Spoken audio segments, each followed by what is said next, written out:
दोस्तों, सूरदावरी सबसे पहले तो बहुत बहुत बधाइयाँ। I would like to congratulate you. आपकी 12 तारीख को मूवी आ रही है फटाफटी। जी। क्या कुछ है आपको बताने के लिए मूवी के बारे में? कैसा कुछ किरदार है उसमें आपका, और कैसी मूवी होने वाली है वो, अगर आप हमारी ऑडियंस को बताना चाहें आ, फाटाफाटी ऐसी एक फ़िल्म है, उसका जो स्टोरी है वो सिर्फ बंगाल, मतलब जस्ट बिकॉज वो बंगाली फ़िल्म है वो बंगाल में लिमिटेड नहीं है, क्योंकि ये एक ऐसी कहानी है जो सिर्फ देश में क्या पूरे दुनिया में इट्स रिलेटेबल। बॉडी शेमिंग की कहानी है। एक बहुत ही साधारण लड़की, जो किरदार मैं निभा रही हूँ, उसका नाम है फुल्लोरा। उसको फैशन बहुत अच्छा लगता है, डिज़ाइनिंग बहुत अच्छा लगता है, लेकिन वो एकदम डबल एक्सेल साइज़ की है। तो उसको बचपन से ये समझाया गया है कि कुछ भी हो जाए वो फैशन के लिए नहीं बनी है। वो अपने दोस्तों के लिए, अपने लोगों के लिए वो कपड़े बनाती है, टेलरिंग करती है। बट ऐसा मोड़ उसके ज़िंदगी में एक पॉइंट पे आता है जहाँ उसको लगता है कि नहीं, मुझे अभी दुनिया को बताना चाहिए about how I look at fashion, how I perceive fashion. And fashion सिर्फ लोगों, मतलब क्या बोले, कोई पर्टिकुलर फिगर पे लिमिटेड नहीं है, सबके लिए है।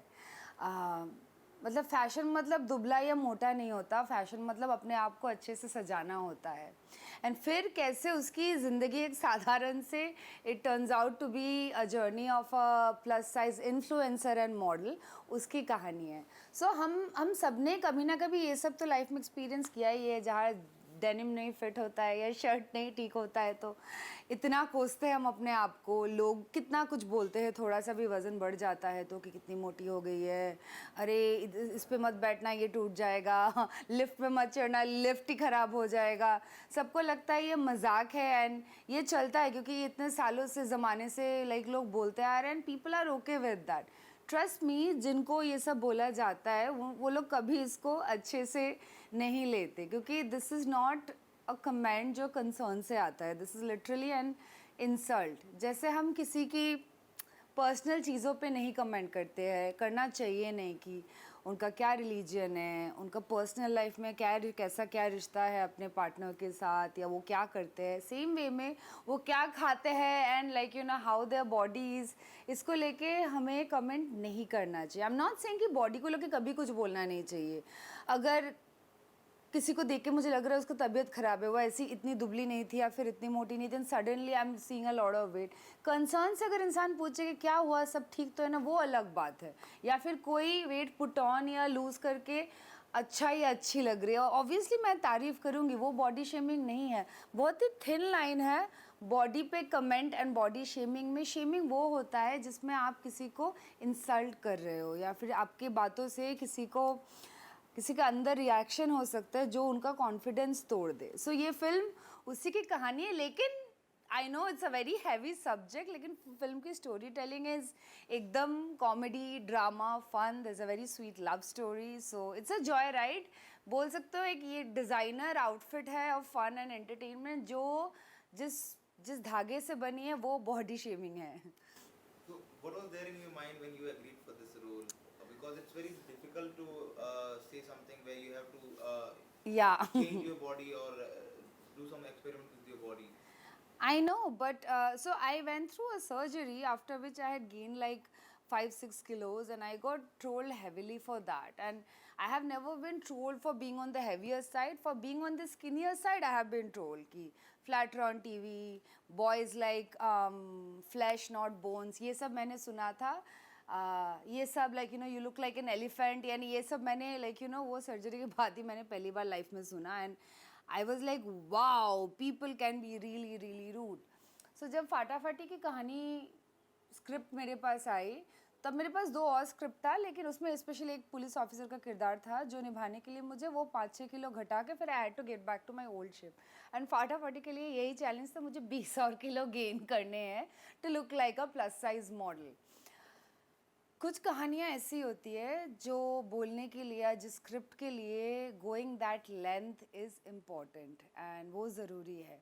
एंड ऑब्वियसली ये बहुत ही एक डिफ़िकल्ट जर्नी रही है. पहले तो वेट गेन करना, फिर फिल्म के बाद वेट घटाना फॉर अदर फिल्म्स, बट उससे भी ज़्यादा डिफ़िकल्ट रही है to hold on to the fact कि मैं फ़िल्म के लिए गेन कर रही हूँ. जब मेरा वज़न बढ़ रहा था, मैं बढ़ा रही थी फ़िल्म के लिए, मैंने एक्चुअली लोगों का आसपास बहुत सारा रिएक्शन देखा. मतलब असलियत समझ में आता है ऐसे टाइम पे जब like you know people some people have been like nice and loving like they are, and some have been rude because of like, you know, how my body was changing and not kind. That shows a lot of character. तब मुझे समझ में आया कि ये जो ज़िंदगी कुछ क्या बहुत सी लड़कियां एंड बहुत लोग हर रोज़ जीते हैं, ये जो मैं कुछ महीने जी रही हूँ उसी में मुझे ऐसे लग रहा है ये गले में अटका है पिक्चर हो जाए, you know, let me get rid of the weight. So imagine उनकी ज़िंदगी कैसी होती होगी. हर रोज़ कोई ना कोई कहीं ना कहीं से उनके कॉन्फिडेंस पे हिट करने के लिए रेडी है just because of their body. So it became even more clear to me कि ये फिल्म करना, ये मैसेज देना दुनिया को बहुत ज़रूरी है. अगेन, एक पिक्चर से पूरी दुनिया नहीं बदलती है, लेकिन एक मैचस्टिक से आग जो लगती है ना, ऑडियंस में वो पावर है कि उसको वो मशाल बना दे. तो हमारा काम है पिक्चर बनाना, बाकी ऑडियंस के हाथ में है. Talking about the subject, how did you manage वो 25 किलो जो आपने गेन किया, आपने भूले कैसे actually? Okay, so in general I'm a huge fitness freak, so मेरे लिए it was difficult to not work out. मेरे लिए वो सबसे difficult था क्योंकि तब तक मेरा तबीयत ठीक हो गया था. मेरा जो न्यूट्रिशनिस्ट है लुक, उसने बहुत कोशिश किया था कि मेरा वेट गेन ऐसे हो ताकि it's a healthy weight gain, not like the junk food, beer belly, none of those. So मैं राइस नहीं खाती थी, we added rice, sweet potato बहुत सारा ऐड किया, यैम्स ऐड किए. एंड बट एक शॉट है फिल्म में जहाँ पे मेरी डेनिम नहीं फिट हो रही है. ये सिचुएशन पर हम सब रहे कि स्पेशली फेस्टिविटीज़ के बाद होता है, पूजा के बाद या कोई दिवाली के बाद, जब डेनिम नहीं फिट आती है. And she is like literally jumping around in the room and then वो लाइक प्रे करी अपने डेनिम के ऊपर, प्लीज़ प्लीज़ फिट हो जाओ, प्लीज़ प्लीज़ फिट हो जाओ, क्योंकि एक का भी बटन नहीं लग रहा है, पेट इतना बड़ा हो गया है. उसके लिए मेरे डायरेक्टर खुशी नहीं हो पा रहे थे कि पेट बड़ा नहीं है, इनफ नहीं है, इनफ नहीं है. एंड देन वो सीन के 3 दिन पहले we increase the salt intake and sugar intake ताकि ब्लोटिंग और ज़्यादा हो जाए एंड फिर वो दिखे, उतना पेट दिखे. एंड आई थिंक वो ट्रेलर में भी वो शॉट है. सो आई होप कि you know finally Arithro, my director, got what he wanted. As the movie has been released, जो अभी रिलीज होगी, काफी बड़े पैमाने पर रिलीज होने वाली है, seeing as a Bengali regional cinema. Yeah. So how do you see जो अभी वापस से एक बंगाली सिनेमा जो उठ के आ रहा है, it has been a very long time जबकि वहाँ की रीजनल मूवीज उतना नहीं बेटर कर रही थी. They were not in limelight as much as जितना पहले, जबकि स्टार्ट ही कहीं ना कहीं बंगाल सिनेमा का बंगाल से ही हुआ था. जी. So how do you see that? अभी you are coming and you are there in who's heading all this entire campaign? Well, honestly speaking, that's been one of the reason why, and like I said, फटाफटी का subject जैसा है, it's such a generic subject. ये कोई बंगाली, हिंदी या English subject नहीं है. Body shaming कहाँ नहीं होती है, कोई मोटापा की वजह से लाइक यू नो कहाँ लोगों को ताने नहीं सुनने पड़ते हैं, हर जगह होता है. So which is why it is not like a subject जो सिर्फ बंगालियों को समझ में आएगा, सिर्फ बंगालियों के लिए है. ये कहानी हर उस लड़की या लड़का, उन सबके लिए है, उन सबकी कहानी है जिनको कहीं ना कहीं अपने कॉन्फिडेंस में बहुत ज़्यादा वेट कैरी करना पड़ा है just because of their physical weight. And of course Bengali cinema has been such a huge umbrella. Satyajit Ray is literally the first filmmaker to get an Oscar, like you know, from our country. And unke films, in fact मेरे father के film, like you know, he made Dev Shishu with Smita Patel. Like Bengali film has always had such a art weight. अभी भी Indian panorama में एक majority number of film Bengali ही आते हैं. And जो आप बोल रहे हो कि वो नेशनली लाइमलाइट वो फिल्मों को नहीं मिला, इट्स नॉट बिकॉज अच्छी पिक्चर नहीं बन रही, इट्स जस्ट दैट बंगाल में लोग इतने खुश हैं अपने काम को लेके, अपने ऑडियंस को लेके, उनको बाकी रेस्ट ऑफ द कंट्री का ऑडियंस शायद चाहिए ही नहीं. मुझे चाहिए. मुझे ऐसा लगता है कि सिनेमा सिनेमा होता है, इंडियन सिनेमा, चाहे वो मलयालम हो, हिंदी हो, बंगाली हो. एंड स्पेशली अगर उसका सब्जेक्ट इतना ग्लोबल है, इतना नेशनल है, तब तो डेफिनेटली लोगों तक पहुंचनी चाहिए, इज़ व्हाट आई फील. सो वही कोशिश है कि लोगों को पता चले कि बंगाल में भी ऐसे पिक्चरें बन रही है. हम भी, we are also as artist going that length की मैंने 25 किलो एक फिल्म के लिए गेन किया एंड बिकॉज वही फिल्म का सब्जेक्ट है for the demand of the roles. As an artist में मैंने अपने आप को कितना कार्व किया फॉर दिस फिल्म.